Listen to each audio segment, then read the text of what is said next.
And for more on what to expect, we want to bring in our panel, liberal radio host Ethan Bearman, Democratic strategist Jon Summers, and the host of Roland Martin, Unfiltered Roland Martin. Roland, let me start with you.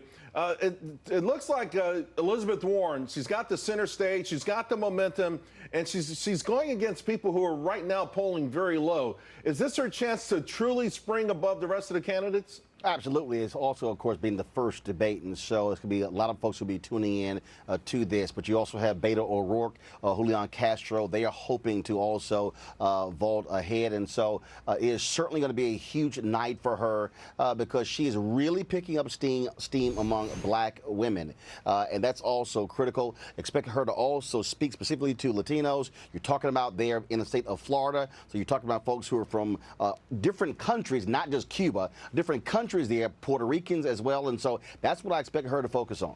You know, John, I made my own cheat sheet, and I don't know if you guys can see it, but this is all the freebies. I tried to put all the candidates down and all the freebies, and, you know, is there going to be a centrist out there to counter the trillions of dollars of free stuff that's going to be promised by Elizabeth Warren and Bernie Sanders? Well, and I think we do see that out there. I mean, they're talking about issues that are important to the American people. I don't think we can give everything to everyone for free. It sounds nice, but that's just not where we are. But does someone like Ryan make a move tonight? Is there someone who can kind of move into that centrist lane, particularly if Biden starts to get wobbly, and they have to make that move tonight?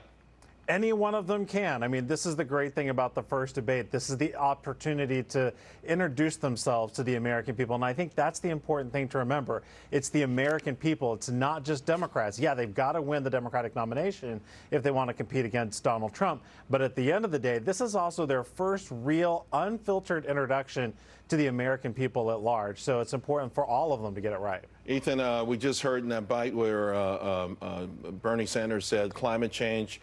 According to a poll, Democrats want to hear about climate change, gun policy, the recent abortion bill. I'm not sure that these are general election things that will vault someone to the White House, but they are.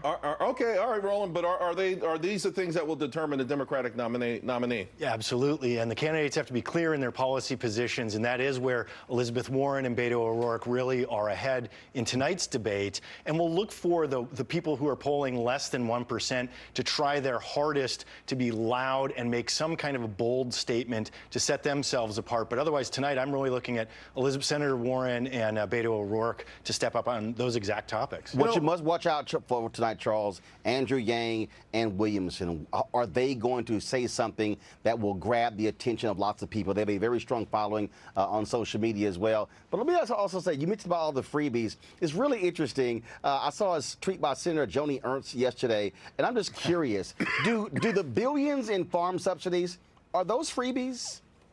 Well, freebies are an eye to beholder, but we're not talking billions. We're talking $35 trillion for Medicare for all, $2 trillion for clean energy, $1 trillion for education.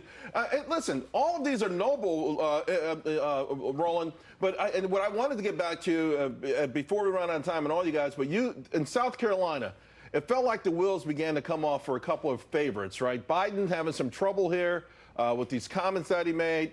And Buttigieg is having some serious issues trying to run his own town. I mean, you said black support is moving to Elizabeth Warren. It's moving to her from where? No, what I said is you have black women who are really looking to see Elizabeth Warren, what she has been saying. First of all, this is June. So for all the folks out there, breathe. A whole lot can happen over the next 5 or 6 months. Remember, at this point in 2007, Obama was down 20-plus points to Hillary Clinton. It wasn't until she made a driver's license gaffe dealing with illegal immigrants in a debate, I think it was around October, where it began to change. And so this is early. Folks will be introducing themselves to America. And so I'm not expecting a lot out of the debate tonight. But again, it's real early for folks to be assessing who's falling off, who's surging ahead. It's a lot of more roadway here. You got to steadily build. We're obsessed with it. That's why we brought you on. By the way, Yang is going to be tomorrow night. But John, to Roland's point, one of these low polling, some of these folks polling very low, they got to do something to be able to, qualify for the next debate. Who do you think is going to really go out there and just criticize Warren and try to stand out from the crowd? Yeah, that's true, but they're going to have to be very careful because, again, it goes back to my earlier point that this is an introduction. So if they put themselves out there as someone who's going to be argumentative, loud, and sort of attacky, I think that that's going to work against them if they try to do that. So they're going to have to find other ways to come into, to come into their own other than attacking. I think if they attack, it'll come off as tone deaf. Ethan, how much time do they spend attacking President Trump? I think that's got to be the majority when they're not talking about their specific But they don't positions. differentiate themselves. If you got 10 people just talking about President Trump, how do they inform the voters about their own policies? So they need to, exactly as we've already talked about, which is they need to set forth policy positions that help Americans, which things like climate change really is a big part of it. And Beto O'Rourke, with his $5 trillion plan on clean energy and renewable energy, actually helps employ Americans, cleans up our air and water, while at the same time seriously differentiating himself from President Trump, who, by the way, who is so pro-coal, renewables are now outpacing coal as of today. You can attack Trump by pushing issues. You can do that. All right. Sounds good. Gentlemen, I appreciate it. We tried to get the entire spectrum of the Democratic Party. I think we did pretty good. Ethan, John, Roland, thank you all very much. Not a woman. Thanks, Charles. Hey, we can give up your spot next time. All right. I'll bring one with me.